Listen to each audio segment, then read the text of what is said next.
Hello students, இப்போ நம்ம இதில் பார்க்க போகிறது 7ஆம் வகுப்பு கணிதம் 2ஆம் பருவம் 3வது பாடம் பார்த்தீங்கன்னா இயற்கணிதம் பயிற்சி 3.1ல் 3ஆவதுல 4 கொஷின் கேட்டுக்கிறாங்க. அதுக்கு ஆன்சர் பார்க்கலாம். 3வது கொஷின் பாருங்கள், என்ன கேட்டுக்கேன், பின்வருவனவற்றின் மதிப்பை காண்க. நம்ம ஆன்சர் வேணும். அப்போ ஃபஸ்ட் கொஷின்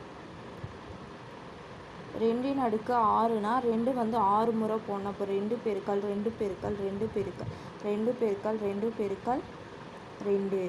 அப்போது இது பெருகுன்னே போயினீங்கன்னா உங்களுக்கு ஆன்சர் பார்த்திங்கன்னா 64ன்னு வரும். ரெண்டாவது கொஷின் பாருங்கள், 11 ஸ்கொயர்.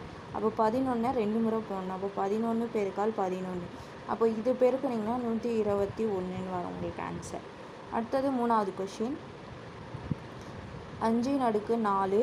அப்போ 5 அடுக்கு 4னா 5 4 முறை போடணும். அப்போ 5 பெருக்கால் 5 பெருக்கால் 5 பெருக்கால் 5.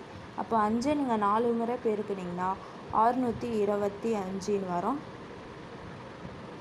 இது 25, இது 25. அப்போ 25 25னா 625.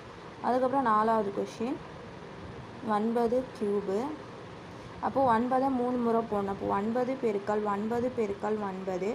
அப்போ 9 9 81. 89 1ஓட 9 நீங்கள் பெருக்குனிங்கன்னா 729. இதுவும் பார்த்தீங்கன்னா 2 2 4, இது 4 4 நாள் 16, மறுபடியும் 4 16 நாள் பார்த்தீங்கன்னா 64ன்னு வரும் உங்களுக்கு. புரிஞ்சுதுங்களா? அவ்வளோதான். இதுக்கு 3ஆவதுல இருந்தது 4 கொஷின் ஆன்சர் கண்டுபிடிச்சிட்டோம்.